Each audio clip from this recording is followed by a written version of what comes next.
Compreende-se deste modo como o mundo, se considerado como um conjunto de aparências ou de coisas subsistindo por si mesmas, pode parecer em cada instante repelido para o nada do passado após ter sido retirado do nada do futuro. Mas a nossa concepção é bem diferente. As aparências onde as coisas não se comprometem no tempo senão separando-se do ato que as faz ser, ora como percepções, ora como imagens, e que se exerce sempre no presente. Devem escrever-se no ser absoluto, mas fazem-no por intermédio da consciência individual. Ora é necessário que a percepção se possa transformar em imagem sob o nome de memória, e a imagem em percepção sob o nome de vontade, para que seja permitido ao indivíduo libertar-se do todo sem deixar de nele se saciar. Entretanto, uma vez que a matéria de todas as aparências é aurida no mesmo todo, cada experiência, se bem que rigorosamente individual, deve estar de acordo com todas as outras. Em resumo, tudo se passa como se lidasse com uma confrontação perpétua entre aparências infinitamente variadas de um centro imóvel, núcleo de uma existência que, sem perder coisa alguma de si mesma, funda cada sujeito e irradia sobre cada objeto. Esta confrontação não é possível senão porque o ser é acto, uma participação imperfeita, mas que é a condição sem a qual um sujeito finito sempre colocado no presente não poderia ser, fará nascer as aparências que se desenvolvem sozinhas no tempo. Isto não quer dizer, no entanto, que permaneçam alguma vez por si mesmas num passado ou num futuro hipostasiado, a não ser por metáfora e para tentar receber ainda, para além do acto pelo qual o sujeito as evoca, uma existência que não lhes pode convir e que, fora da esfera da nossa participação, não poderia pertencer senão a um acto não participado.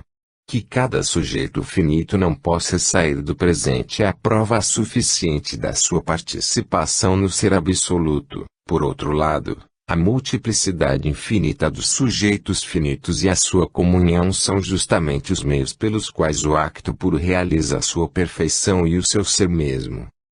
Dir-se-á que esta distinção entre a presença real e objeto presente é retirada da observação de uma simultaneidade do gênero da simultaneidade espacial, e querendo que a análise isole no interior de uma só e mesma presença todas as presenças particulares, pensamos obscuramente no espaço, no qual seria, com efeito, contraditório reconhecer tantas espécies de simultaneidades quanto os objetos simultâneos. Mas esta imagem seria singularmente enganosa. Pois se a presença que está aqui em questão é a de um acto, isto basta para nos preservar dessa idolatria que consistiria a considerar os estados particulares que nos não são presentes, como se o fossem face a uma consciência infinita, sob essa mesma forma de estados em que poderiam revelar-se face a nossa. Sem dúvida, num certo sentido, não temos mais direito de expulsar do presente os dados da nossa experiência do que o acto pelo qual nos damos.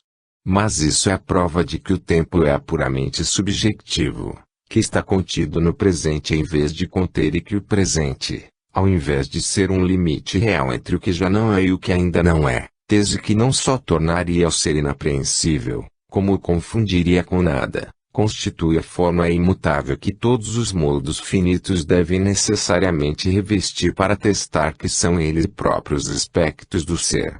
O tempo não é mais do que exigência, sem a qual a nossa personalidade não se poderia constituir a si mesma, de uma oposição e de uma transição sem cessar renovadas, no interior de uma presença eterna, entre o presente da percepção e o presente da imagem.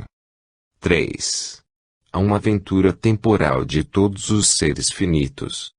Se por um lado o tempo é a condição sem a qual nenhum indivíduo poderia constituir ele mesmo a sua própria natureza e se, por outro lado, é impossível que no decurso do seu desenvolvimento esse indivíduo se retire vez alguma do ser, se bem que a sua participação no ser seja sempre nova, é o sinal sem dúvida de que as etapas do devir temporal, mais do que romper a presença, a dispersam, a fim de que, passando de uma a outra, possamos inscrever, através de um acto autônomo, no interior do ser eterno, o nosso ser participado.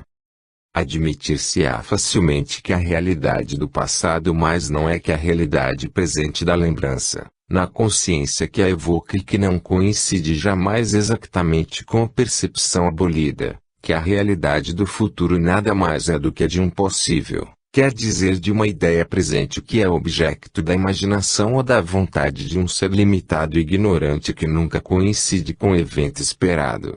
Noutros termos, a lembrança não é a percepção conservada, mas um estado novo que a sugere, como a antecipação não é o futuro mesmo já representado, mas um estado diferente que o anuncia.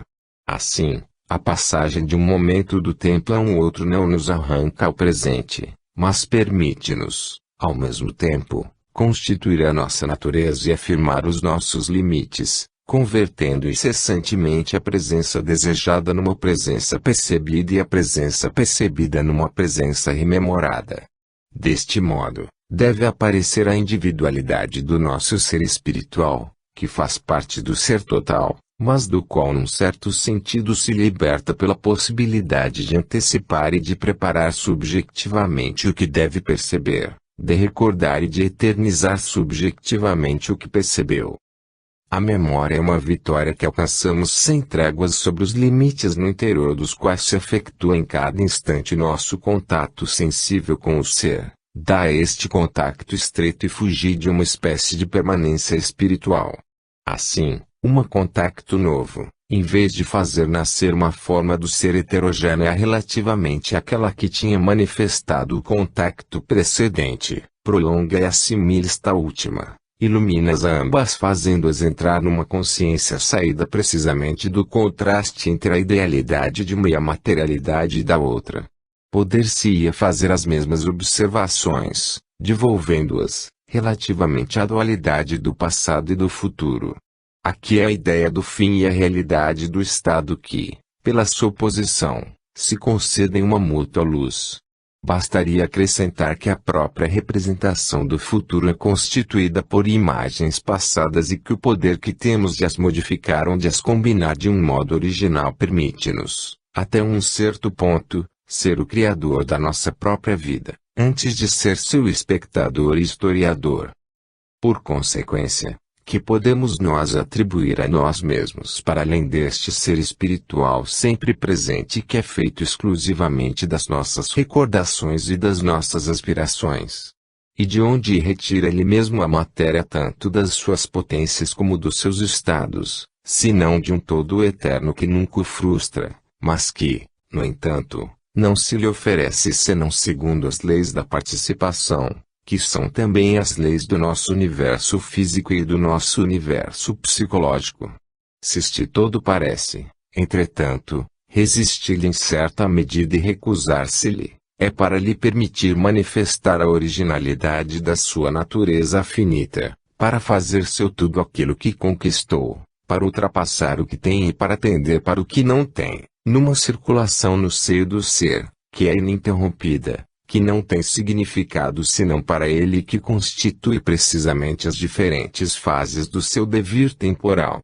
Mas o todo, que permite a aventura temporal de todos os seres finitos, não tem nela qualquer participação, basta-se a todo momento, não necessita de adquirir coisa alguma, é estranho a toda a distinção entre a percepção e a imagem, é o fundamento comum de todas as formas da presença participada.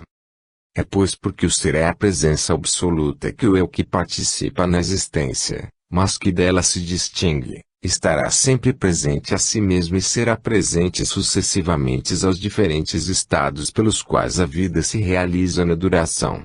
Assim, a noção desta presença absoluta não aparecerá mais como uma pura quimera, uma ostentação ilegítima na simultaneidade e mesmo uma espécie de espacialização intempestiva de todo o devir real e de todo o devir possível. A existência plenária e indivisível do todo não será menos inseparável da existência de cada objeto particular, se identificar o ser com o acto puro, pois um tal acto não pode ser senão inteiramente presente por detrás de cada um destes estados, que se convocam indefinidamente uns aos outros, e dos quais a variedade, a passividade e a continuidade exprimem a posição, os limites e a curva original de cada consciência finita. 4. O instante é a morada dos corpos ou das aparências.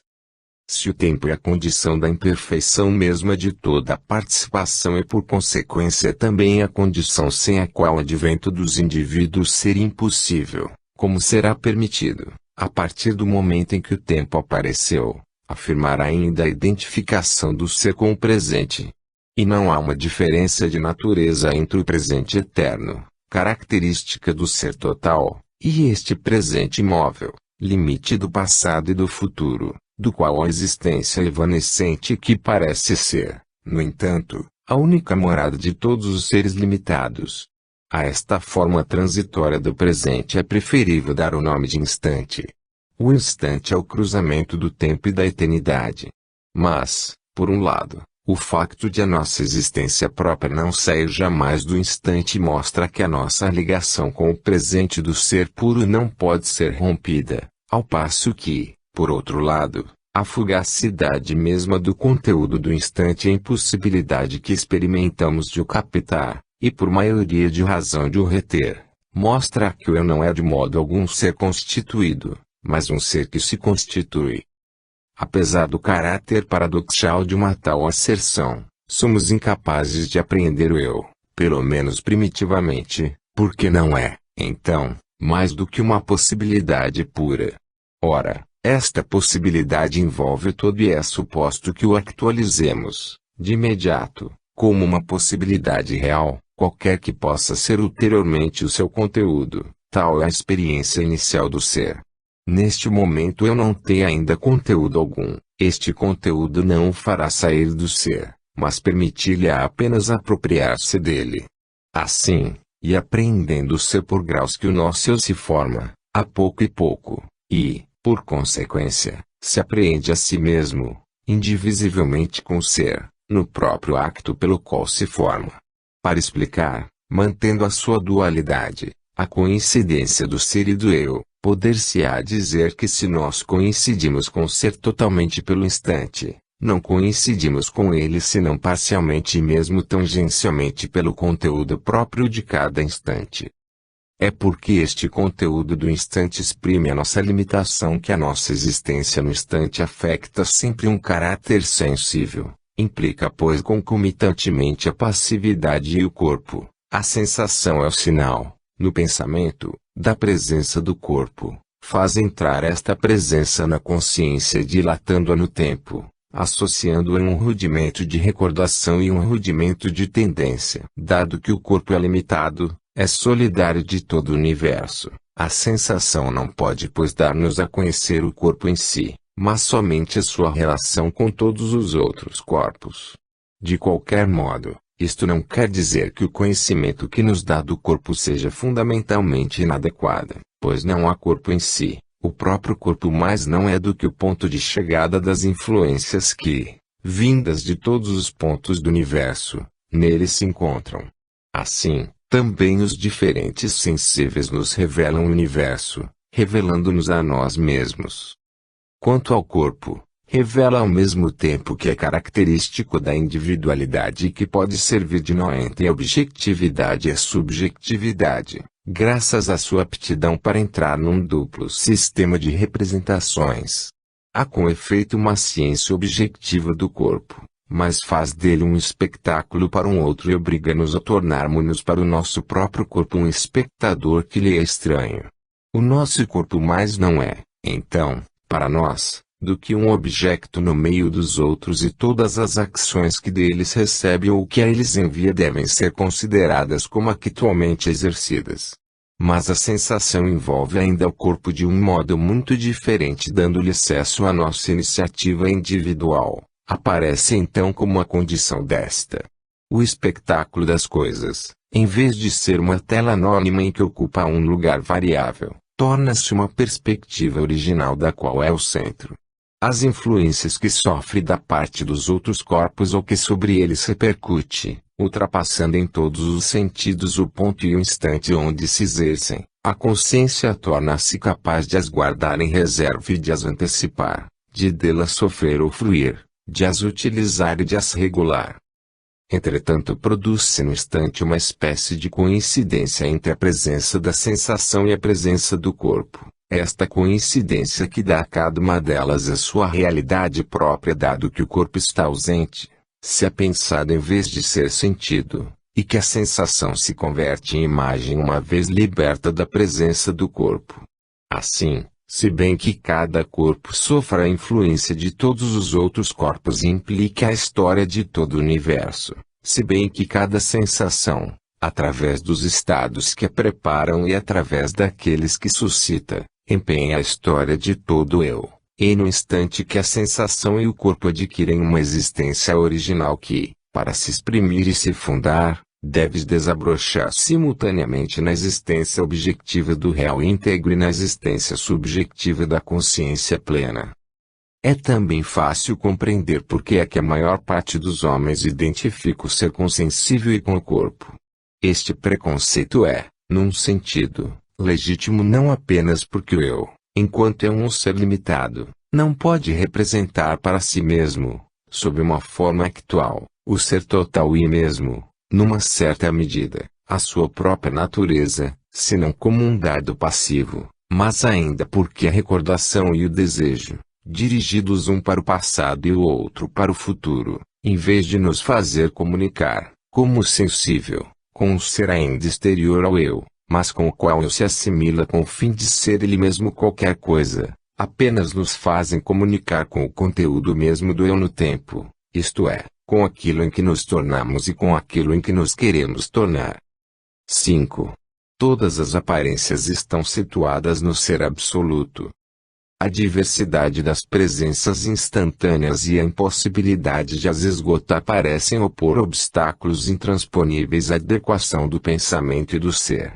Pois não se alega apenas que é impossível apreender o ser salvo num dos seus aspectos, de tal modo que, no fim, não retendo dele senão o próprio aspecto, cedo se esquece o ser desse aspecto, mas pretende-se ainda que o ser está decisivamente fora do nosso alcance e que o sujeito do conhecimento é incapaz de atingir algo mais do que uma aparência. Todos os esforços que se tentaram a fim de pôr em dúvida uma apreensão direta do ser reduzem-se, com efeito, seja, após ter-se negligenciado o ser necessário por o ser para pôr a qualificação, a considerar o ser como um termo abstracto descoberto posteriormente pela reflexão, comparando uns com os outros os diferentes objetos qualificados, quando pelo contrário nenhum objeto qualificado possui para nós valor concreto a não ser através da sua primitiva inscrição no interior do ser sem condição, seja relegando este para um mundo transcendente e inacessível ao conhecimento, que parece então inevitável olhar como um único mundo real, com o qual é necessário no entanto que o mundo do conhecimento, dado que existe por sua vez, guarde uma homogeneidade existencial. Mas ainda, como é possível empregar o próprio termo fenômeno ou aparência sem reconhecer deste modo a necessidade de pôr o ser, e, mesmo, de pôr de três modos, pois, por um lado, dizer que há aparências é dizer, como reconhece a maior parte das doutrinas idealistas, que há um ser, desconhecido, é verdade, do qual as aparências são precisamente as aparências, porque, por outro lado, o sujeito para o qual há aparências possui existência, sem a qual nada poderia aparecer-lhe e porque, por fim, dizendo que há aparências, atribui-se evidentemente à aparência como tal uma existência absoluta. Assim, devendo todas as qualificações receber o ser da mesma maneira, e as aparências, supondo que não seja possível ultrapassá-las, implicam elas próprias o ser, vê-se bem que a ideia do ser não pode em caso algum ser passada em silêncio pelo conhecimento. E mesmo todos os esforços que se fazem para escapar a esta ideia provam decisivamente que ela está sem cessar presente ao pensamento, que aparece indefinidamente no termo de todos os argumentos através dos quais se esperava exorcizá-la. A distinção entre a existência do pensamento e a existência do objeto não é ela mesma uma distinção que diga a respeito a duas formas da existência, mas acerca de dois termos diferentes aos quais a mesma existência se aplica. Pretender-se-á então que aquilo que nos interessa não é já essa existência capaz de convir indiferentemente a todos os objetos, mas sim os caracteres reais dos próprios objetos.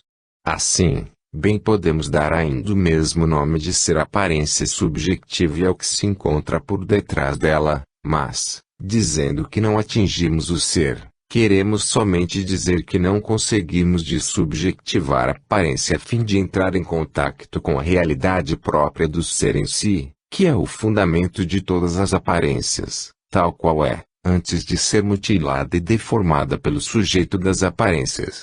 Entretanto, é o bastante reconhecer claramente que o ser, sendo uma noção indivisível, deve aplicar-se no mesmo sentido ao que aparece e ao que está posto atrás para deixar imediatamente de estabelecer uma oposição quimérica entre um ser verdadeiro, mas que não aparece, e uma aparência irreal, mas que é, no entanto, o único ser que podemos apreender. A noção unívoca do ser convida-nos precisamente a descer até uma raiz comum de todas as aparências, quer dizer, a fazer das mesmas aparências não somente, segundo uma fórmula célebre, aparências bem fundadas, mas ainda peças reais de um universo variado nos seus aspectos, se bem que homogêneo pelo princípio que o faz ser e que não tem ele mesmo qualquer existência separada. E este resultado não seria medíocre se nos permitisse, partindo da noção do ser universal, encontrar nele um princípio sobre o qual pudéssemos apoiar já não uma distinção puramente verbal, como a que acabamos de definir, entre uma coisa de que nada se sabe e aparências relativamente às quais o caráter ilusório, por falta de um termo de comparação, não poderia jamais ser afastado, mas uma classificação sistemática das formas pelas quais o mesmo ser deve, para manifestar toda a sua riqueza, propor sucessivamente a presença inesgotável a uma infinidade de indivíduos finitos. Basta, parece, para provar o caráter adequado da noção de ser juntar um ao outro estes dois argumentos, por um lado que esta noção se nos impõe de modo necessário, mesmo se pretendemos encerrar-nos no mundo das aparências, e por outro lado, que em razão da sua perfeita simplicidade, é rigorosamente idêntica a si mesma, qualquer que seja o objeto a que se aplica. Mas assim o mundo das aparências torna-se singularmente realçado, pois é-se obrigado a inscrevê-lo por inteiro no ser absoluto. O termo aparência perde então este caráter de limitação metafísica pelo qual se fazia dele a imagem infiel de uma realidade inacessível. Ou, antes, não há mais aparências, no sentido pleno e forte que se dava a este termo, mas apenas perspectivas sobre o real que se harmonizam e que se completam e das quais o real é de algum modo a integração. Rectificar uma aparência é sempre apelar a uma outra aparência mais coerente e melhor adaptada às nossas necessidades. Além disso, a oposição decisiva entre o mundo do ser e o mundo do conhecer tem sem dúvida ela própria a sua origem num contraste hipostasiado entre este mundo da percepção visual e este mundo da percepção táctil, os quais a ciência não cessa de aproximar, sem conseguir jamais confundi-los. Mais tarde, a distinção entre a imagem e a percepção será utilizada para evocar uma distinção simétrica entre a percepção e um objeto que nunca se percepcionou. 6. A presença sensível alimenta a presença espiritual.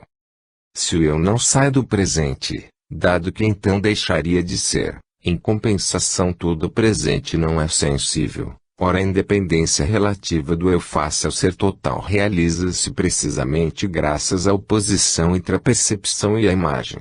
Quando a percepção ocorre, o eu coincide momentaneamente com o aspecto do ser, mas esta coincidência permite a determinação e a fixação de uma imagem que viverá doravante na consciência de uma vida subjetiva autônoma, oferecendo às criações da atividade espiritual uma matéria infinitamente variada e infinitamente dúctil. Se esta coincidência não fosse incessantemente nova, o eu não se destacaria do ser total. E se o eu não tivesse em suma provisão de imagens adquiridas às quais se opõem as nossas incessantes descobertas no instante, Estas não poderiam ser atribuídas a um eu possuindo já uma natureza definida, mas que é ainda capaz de enriquecer indefinidamente. Assim o eu é um ser que imagina e que percebe simultaneamente. Ora, a presença da imagem não pode ser confundida com a da percepção, mas ainda, parecem repelir-se uma outra. É impossível que ambas tenham ao mesmo tempo o mesmo conteúdo. O mesmo objeto não é num mesmo acto percebido e imaginado. É necessário que seja excluído do presente da percepção para entrar no presente da imagem. E a teoria da vida interior consiste em mostrar como estas duas formas da presença são supostas uma pela outra, se bem que devam contradizer-se antes de se convocar e de se entrelaçar mutuamente. As imagens permitem-nos, antes do mais, reconstituir no instante, de uma maneira sempre inexata e parcial, um passado, de direito, irreformável, dado que foi vivido de um determinado modo e que não pode não o ter sido. Atestam por consequência concomitantemente a nossa libertação no que respeita ao sensível instantâneo e a nossa servidão relativamente a uma realidade vivida e doravante indelével. Mas há mais. Estas imagens reviviscentes limitam e alimentam ao mesmo tempo a nossa atividade criadora, servindo de matéria essas imagens indeterminadas, muito mais maleáveis, que formam o objeto do desejo e às quais o acontecimento que será objeto do futuro da percepção permanecerá sempre desproporcionado. Assim o nosso é formado ainda menos pela originalidade qualitativa das nossas percepções e pela sua incorporação total na nossa natureza, que se efetua muitas vezes a nossa revelia, do que pelo duplo afastamento subjetivo e sempre renovado que separa as nossas percepções antigas das nossas recordações e os fins imaginados pelo desejo dos fins realizados. A lembrança do nosso passado faz parte do nosso eu presente, do mesmo modo que o futuro em direção do qual nosso desejo nos encaminha, antes de se tornar um objeto actualmente possuído, não pode ser para nós senão uma imagem presente real ou possível. Entretanto, a presença da recordação é uma presença subjetiva inconsciente, quer dizer, uma pura potência, até o momento em que se torna na reminiscência, ao mesmo tempo subjetiva e consciente. A recordação parece sempre mutilada e deformada precisamente porque esta potência nunca é plenamente exercida. Assim, a relação que mantemos com o nosso passado imutável é análoga à relação que a percepção sempre variável mantém com um objeto pressuposto fixo, ou melhor, com o ser total que é o único que é fixo. Na conversão da percepção em recordação, a consciência forma-se ainda por limitação, como na passagem do ser presente ao objeto percebido. Quanto à presença em nós do desejo, é também uma presença subjetiva inconsciente ou consciente, esta mesma sendo relativamente àquela posterior e imperfeita, e que, para além dos limites da participação realizada, dá testemunho, no sujeito que participa, de uma confiança numa presença que lhe é exterior, mas capaz, graças a novas coincidências, de enriquecer a sua natureza indefinidamente sem jamais se esgotar a si mesma. A imagem que é objeto do desejo não é enfim mais do que um ensaio puramente subjetivo realizado com auxílio de elementos retirados do passado e pela qual a experiência da conivência desejada entre o eu e o ser se encontra antecipada. É evidente que, estando nós sempre presentes a nós mesmos, estamos sempre presentes às nossas recordações e aos nossos desejos, mesmo quando não são conscientes, mas é no instante em que se actualizam através de uma espécie de relâmpago passageiro em contato com a percepção com a qual contrastam e a qual fazem entrar por sua vez na consciência, graças a esse mesmo contraste. 7. O eu recebe do ser a presença que parece outorgar-lhe. Analisando a experiência da presença real, chega-se inevitavelmente a mostrar que a presença de um objeto é a sua inscrição no todo e que a ideia do todo é o fundamento de toda a presença particular, e aí compreendendo a do eu a si mesmo. Não há relação mais clara do que a relação de identidade entre o ser e o todo, dado que, por um lado, O ser não pode ser posto senão na sua totalidade que, por outro lado, é o todo que se tem de dar primitivamente à existência, se a existência da parte é sempre participada. Como poderia com efeito um objeto ser, mesmo como um simples ser de pensamento, se não fizesse de algum modo parte do todo? Mas como poderia ele, ao contrário, ser se não tornando-se presente, e se não há vários modos de ser presente, se os objetos mais diferentes devem penetrar na mesma presença, não é porque a noção de presença exprime a necessidade de pôr o ser indivisivelmente. A presença não pode, pois, ser senão total, e por a presença de cada objeto, é por a sua presença própria no interior de uma presença universal. O mesmo é dizer quer que a ideia do todo dá presença a tudo o que é, quer que a presença pura deve ser identificada com a própria ideia do todo. É possível, entretanto, manter em todo o seu rigor este princípio segundo o qual se nada pode ser presente senão o que é, inversamente nada pode ser senão comportar uma presença real. Alegar-se-á, com efeito, que toda presença é subjetiva e inseparável do acto de consciência que a dá a si mesmo. Mas é evidente que a presença subjetiva é a manifestação da presença mais do que a sua essência.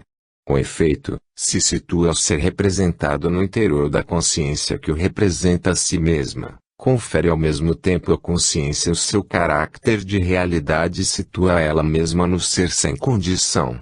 É por isso que ela mais não é do que um aspecto particular e limitado da presença total, dada esta testemunho sem esgotar o seu conteúdo.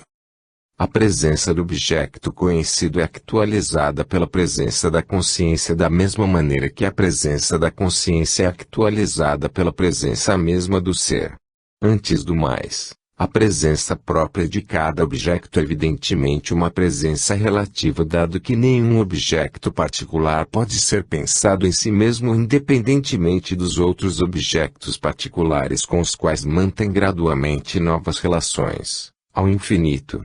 Mas vê-se imediatamente que essa presença mútua dos objetos uns aos outros, ou a sua presença comum na mesma experiência, é obra da consciência. Pois todos os objetos particulares, sejam considerados na sua natureza original, sejam considerados nas suas relações, são inseparáveis de um pensamento discursivo e finito que funda a sua realidade. Confrontando-se sucessivamente com este mesmo pensamento, adquirem, poder-se-ia dizer, uma face subjetiva comum. E é porque é incapaz de sair de si mesmo que todo pensamento discursivo e finito convoca a possibilidade ideal da presença de todo dado na consciência do próprio sujeito. Mas, do mesmo modo que um objeto, se bem que deva conter necessariamente a totalidade do ser se for analisado até o derradeiro ponto, no entanto não se mantém na nossa experiência real onde reveste uma forma particular senão através da sua solidariedade com a infinidade dos outros objetos particulares, também uma consciência, se bem que exercendo todas as suas potências devesse acabar por coincidir com o ser total, exige, para que o seu desenvolvimento seja de facto limitado e de direito ilimitado, a colaboração de uma infinidade de outras consciências no interior das quais o universo inteiro será sempre adequadamente representado. Por consequência, a possibilidade de uma presença mútua de todos os objetos numa mesma consciência é ela própria correlativa da possibilidade de uma presença comum de todas as consciências no mesmo universo. O que quer dizer que toda a presença particular de um objeto numa consciência ou de uma consciência no universo supõe necessariamente uma presença total à qual deve estar adoçada e sem a qual não poderia ser. Sem esta diversidade infinita das consciências que se conciliam, mas que se completam, não se poderia compreender nem a possibilidade do progresso de cada uma delas, nem a distinção que todas fazem, no objeto que se representam, entre o conteúdo actual da sua representação e a realidade mesma do objeto representado que, na medida em que essa realidade não é actualizada pela minha consciência, não poderia, no entanto, ser pensada senão como actualizada por todas as outras consciências reunidas. Não se pode, pois, conceber a presença do eu senão em relação com a do todo. E sem dúvida a maior parte dos homens não quer dizer outra coisa, quando diz que o eu está presente, senão que é uma peça do universo. Quanto ao privilégio do qual o eu goza no idealismo, funda-se sobre a impossibilidade de nada conhecer a não ser segundo a perspectiva de um eu. Mas o que é próprio do idealismo mais consequente é sustentar que o eu é idêntico ao todo, e esta identidade funda-se evidentemente sobre a propriedade que possui o eu de dar a presença a todas as nossas representações. Ora, o mundo da consciência, que é sem dúvida um mundo fechado dado que constitui a nossa própria intimidade, dá-nos com efeito acesso, pondo-a ao nosso alcance e talhando-a à nossa medida, a intimidade universal do ser. Vê-se agora até que ponto a presença do ser eleva-se acima da pura abstração. A presença é uma experiência do todo, ou antes, é o caráter que nos dá, na experiência de cada objeto, um contacto imediato com o todo. Fez da noção uma noção viva. Pois o ser não pode ser distinguido da sua própria revelação. É, se se quiser, um dado, mas que se dá a si mesmo, uma total e mútua apresentação de si a si apenas possível porque o ser é um acto. Realiza-se eternamente pela infinidade dos estados que preenchem todas as consciências particulares. O estado não é em si mesmo senão um acto imperfeito e interrompido relativamente ao qual todos veem que, na sua realidade atual, é ainda iluminado e envolvido por um acto que não somente o sustenta e o ultrapassa como também o actualiza e o faz ser. 8. Os nossos estados estão ligados entre si porque fazem parte de uma presença idêntica. Não perderemos de vista princípio algum dos já estabelecidos, a saber, que estamos sempre presentes a nós mesmos porque estamos sempre presentes ao ser absoluto, que a nossa existência, sendo em acto, não pode ser dada senão no presente, enfim que o ser total deve ser eternamente presente para que, participando da sua natureza o nosso eu permaneça sempre actual, apesar da incessante renovação dos seus estados. Sem esta identidade de uma presença eterna, como poderíamos explicar a constância deste sentimento de presença que acompanha todos os acontecimentos da nossa vida? Dir-nos-ão sem dúvida que estes acontecimentos são todos diferentes e que o eu, sendo ele mesmo variável, apenas se identifica em cada instante com um dia entre eles. Mas se estes eventos sempre novos estão no entanto ligados uns aos outros é porque são acolhidos por uma presença idêntica que não sofre ela própria renovação alguma. Que não se alegue que esta presença não é a mesma senão no abstracto, pois, ao contrário, é o caráter que dá a todo o aspecto do real a sua existência concreta, que lhe permite inscrever-se no ser e consignar-lhe neste ao mesmo tempo um lugar e limites. Dir-se-á que se eu se identifica sucessivamente com cada um dos seus estados, parece que é necessário imaginar, para triunfar sobre a sua disseminação, um outro eu invisível que, sendo em si mesmo desprovido de toda a determinação, teria o encargo de realizar a síntese de todos estes estados, seja na simultaneidade, seja na sucessão, quer dizer, faz-los penetrar na mesma presença subjetiva. Entretanto, parece inútil, para dar a presença a todos os nossos estados, recorrer a este sujeito formal que seria o fundamento da fenomenalidade, sem ser um fenômeno, e o fundamento da individuação sem ser um indivíduo. Um tal termo não poderia ser distinguido do ser puro. Se o individual é incapaz de se pôr a si mesmo como um primeiro termo é porque retira a sua presença própria da sua inserção na presença incondicionada. É colocando-se, antes de tudo, no coração mesmo desta presença, quer dizer na abundância infinita e no entanto rigorosamente una do ser total, que é necessário explicar solidariamente, mas sem se deixar enganar pela sua aparente autonomia. De um lado as diferentes formas abstractas que correspondem no ser à análise da sua compreensão, de outro lado as diferentes formas individuais que correspondem à análise da sua extensão. A mesma presença eterna é concomitantemente necessária e suficiente para assumir, por intermédio da participação, a dupla função de ligar todos os nossos estados ao mesmo momento na nossa consciência e de os ligar através do tempo na nossa memória. A presença constante do eu a si mesmo não requer necessariamente a presença de um eu estranho à experiência do eu, mas somente a presença do eu, empírico e variável, a um ser que é constante. Este é um verdadeiro eu universal no interior do qual formamos o nosso eu individual que é o eu mesmo que conhecemos. Vimos já como é na eternidade do ser que se encontra em particular o fundamento da memória. Os diferentes momentos do tempo estão ligados entre si porque, sendo todos inseparáveis do ser, escoam-se uniformemente num presente do qual nunca saímos e do qual nunca poderemos sair. Mas em que consiste então esse escoamento senão na transformação incessante de uma percepção presente numa recordação presente? Assim, o tempo aparece como uma ordem puramente subjetiva que permite ao eu coincidir sucessivamente com cada uma das faces do ser, mas convertendo de cada vez esta coincidência momentânea numa posse espiritual pessoal e durável. Vê-se formar assim todo o campo da intimidade. Compreende-se ao mesmo tempo porque aqui não podemos jamais franquear os seus limites.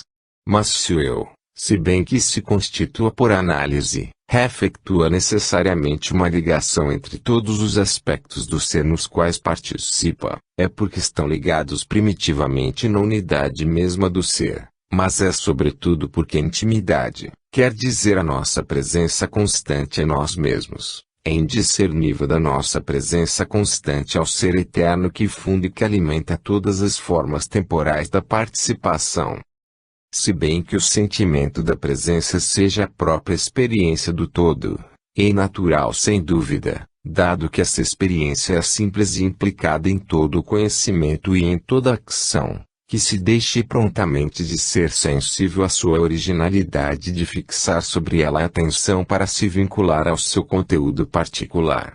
Mas então também, cada acontecimento, desligado dos laços que uniam ao todo, mas não é do que uma imagem flutuante, suspensa num vazio, onde se logo dissipa, pelo contrário, desde o momento em que se encontra abrigado ao todo do qual exprime um aspecto, encontra a sua solidez e a sua significação interior. Do mesmo modo, no que nos diz respeito, é-nos impossível obter a presença de nós a nós mesmos se nos separamos do todo. Não vivemos então mais do que uma vida de aparência, é como se nos tivéssemos evadido do ser numa ausência solitária e plena de miragens. Apenas a meditação sobre a presença do todo assegura a coincidência concreta do nosso pensamento com o ser. Apenas o sentimento da presença do todo confere aos nossos actos o princípio da sua eficácia. Em resumo, qual pode ser a experiência fundamental de um ser limitado senão a experiência do seu ser e dos seus limites? Mas pensar os seus limites é também ultrapassá-los, é mesmo ultrapassá-los infinitamente. E é a perceber no mesmo acto a identidade de natureza entre o ser que somos e o ser que nos ultrapassa. É pois necessário que cada ser particular se insira ele próprio no todo relativamente ao qual se reconhece como um elemento, e para tal é necessário ainda que o seu ser seja homogêneo e congênere com o ser do todo. Imediatamente o seu isolamento cessa, não apenas deixa de ser esmagado pelo todo, mas descobre no seu próprio pensamento, através do qual cria sua intimidade para consigo mesmo, quer dizer a sua essência original, um acto consubstancial à operação mesma do todo e que, precisamente porque de direito abarca o todo, não cessa de receber dele um alimento que nunca lhe é recusado. 9. A presença de todos os nossos estados está suspensa da presença do mesmo acto. No instante, opera-se uma confrontação incessante entre a realidade sensível, de uma parte e, de outra parte, as imagens que a memória dá e que o desejo sugere ou modifica. É o caráter concomitantemente disparo e solidário dos elementos confrontados que assegura a presença recíproca do eu ao ser e do ser ao eu. Mas ainda, O seu contraste é indispensável para definir o instante, que é uma relação indefinidamente variável entre a presença permanente do eu a si mesmo e a presença eterna do ser. De um modo geral, a presença da percepção é uma presença ao ser que nos descobre a nossa presença a nós mesmos, e a presença da imagem é uma presença a nós mesmos que nos descobre a nossa presença ao ser. Sendo esta dupla relação característica do nosso ser próprio, vivemos sempre no instante, se bem que o conteúdo do instante nunca seja o mesmo, sem o que o eu não poderia crescer, nem por consequência distinguir-se do ser absoluto e constituir a sua natureza através de uma operação autônoma. De entre as imagens, umas serão rejeitadas para o passado, quer dizer para um presente do eu que é ao mesmo tempo um presente do ser, dado que o eu não pode ser separado do ser, mas que permanece obscuro para nós até o momento em que um acto de pensamento ilumina de novo de um modo instantâneo. Do mesmo modo que o eu, para se distinguir do ser total ao qual no entanto está ligado, não pode coincidir com ele senão no limite evanescente do instante, assim, e através do acto instantâneo da recordação consciente que devemos coincidir com o nosso passado. Mas se fôssemos, em acto, inteiramente idênticos a esse passado, já não teríamos necessidade de o convocar numa operação privilegiada, limitar-nos-íamos a suportar-lhe o peso. O eu seria um facto e não um acto, e não seria possível explicar nem o seu impulso interior nem a espontaneidade da potência pela qual se renova. Também é necessário que nele existam outras imagens que sejam rejeitadas para o futuro, quer dizer para um presente do ser que ainda não é um presente do eu, se bem que, no instante, o eu se o convoque, pelo desejo. Na oposição destes dois grupos de imagens, das quais umas são tomadas a um eu já constituído pelo contacto com o ser, e as outras exigidas, por assim dizer, ao ser na operação pela qual o eu se enriquece, manifesta-se, tanto quanto no caráter sensível das nossas percepções, a limitação da nossa natureza, que é ao mesmo tempo facto e acto, que na sua passividade é limitada pelo seu passado realizado, e, na sua atividade mesma, pela distância que o tempo estabelece entre o desejo e o objeto desejado. Assim, o indivíduo posto no instante, retira o alimento da sua própria vida tanto no presente do eu, pela recordação, tanto no presente do ser pela percepção, bem como no intervalo que, separando do ser o eu realizado, permite a este fazer da sua própria coincidência com um novo aspecto do ser, sugerida é verdade pela sua experiência passada, o fruto da sua própria atividade.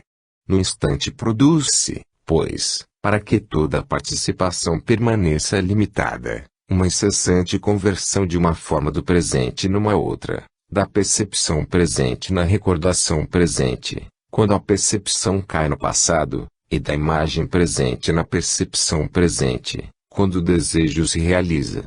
O tempo supõe, pois, uma adesão permanente do eu ao ser no instante. Este é uma ponta sem espessura cujo simples contacto actualiza imediatamente um sensível em vias de entrar sob a forma de imagem a fim de aí se tornar um elemento permanente da sua natureza. Mas este mesmo sensível está sempre associado a certas imagens revivescentes, cuja presença consciente lhe dá o seu caráter subjetivo, permite operar uma distinção entre o ser e a percepção e torna possível a aparição do desejo que, nascido da insuficiência mesma daquilo que nos é dado, aspira a realizar uma coincidência sempre mais perfeita entre o eu e o todo. Isto basta para mostrar que o eu não pode sair do presente. Mas o papel do tempo é fazer aparecer uma diferença entre o sensível presente, que é evanescente, se bem que exprime um aspecto do ser eternamente presente. A recordação presente também é evanescente, se bem que exprime um aspecto deste passado que, integralmente conservado em mim sob a forma de uma potência adquirida, constitui de hora em diante a minha natureza permanente, e o desejo presente, ainda evanescente, se bem que se alimente das imagens acumuladas neste eu permanente que presuma no ser eternamente presente a realidade do objeto que busca atingir. Do ponto de vista do ser total, a diferença entre as espécies da presença não tem sentido algum. Não se pode já distinguir entre o futuro e o passado, e por consequência tudo está presente sem ser nele objeto de recordação, nem fora dele objeto de desejo. Nada para ele é instante, se o instante mais não for do que um limite entre um acto já cumprido e um acto que vai ser. Mas tudo é instante, se é no instante que o acto mesmo se cumpre. Assim, a verdadeira presença consiste no acto. Como poderia ser de outro modo, se tivemos razão ao identificar o ser com o acto?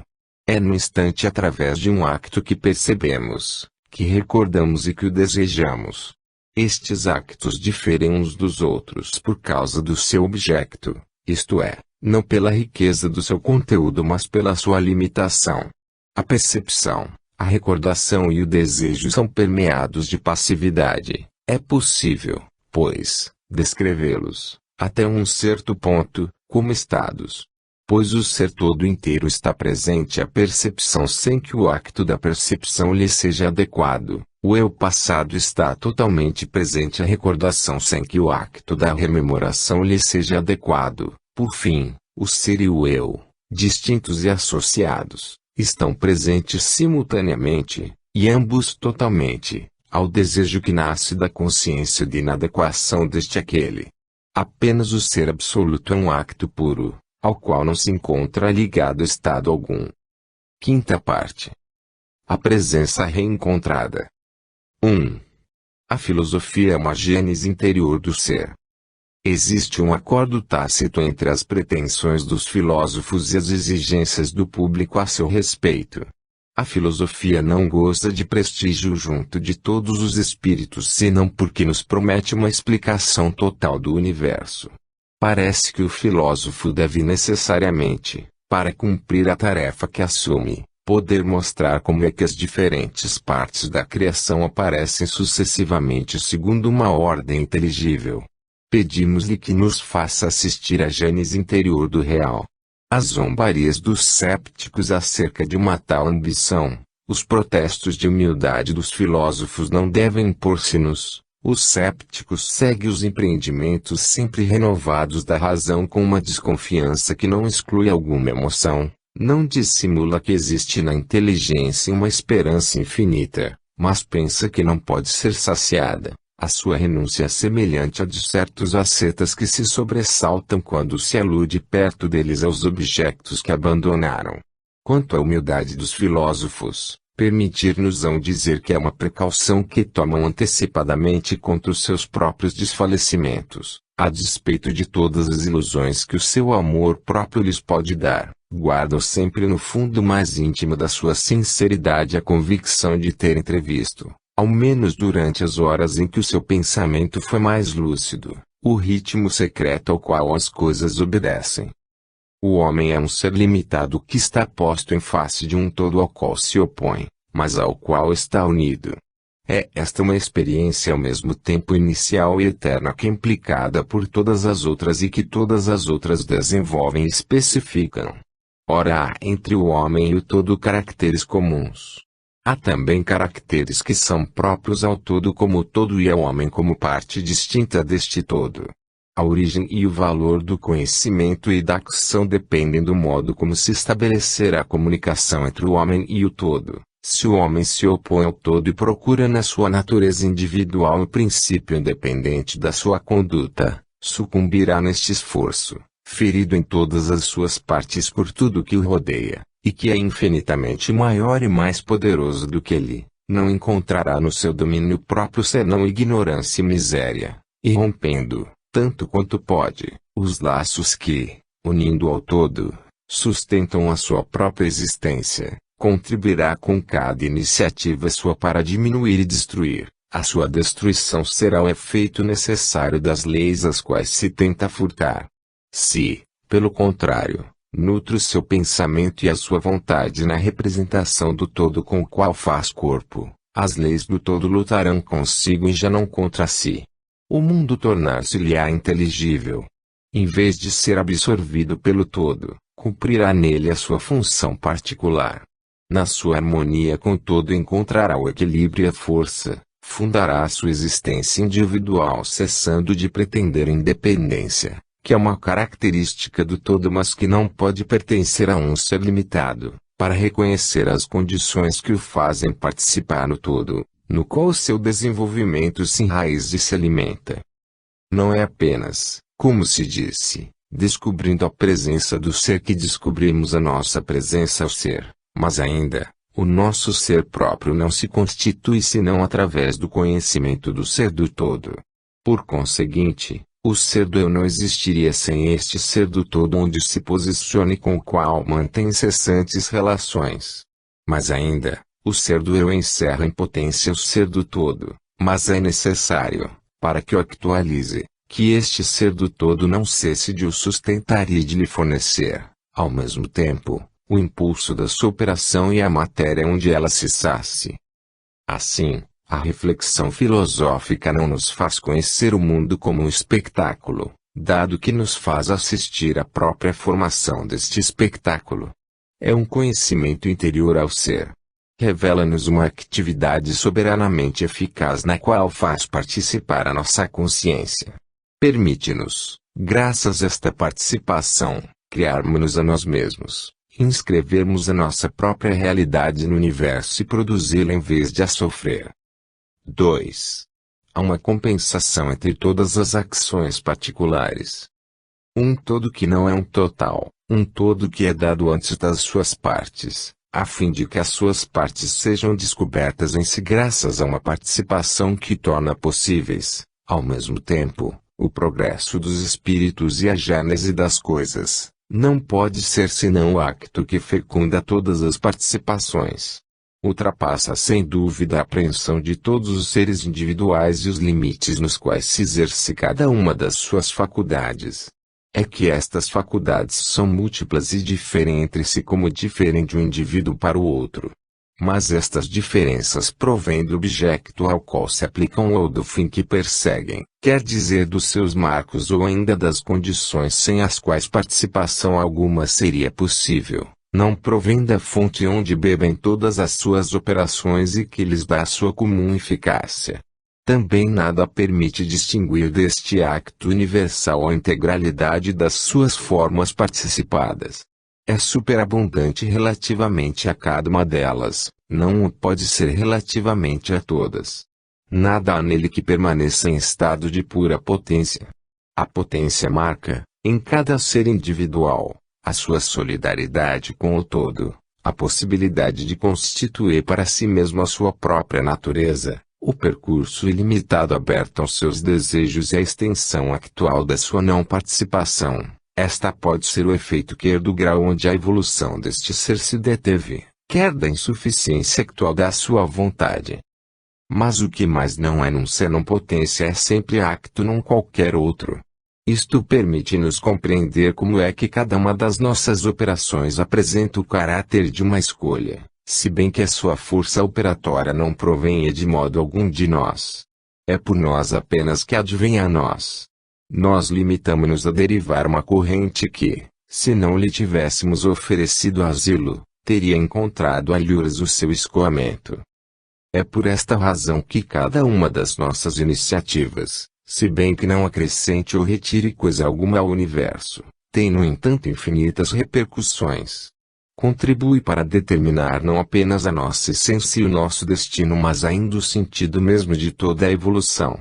Assim, reina no mundo uma lei maravilhosa de universal compensação, que encontra uma dupla expressão no determinismo dos fenômenos e na harmonia do mundo moral.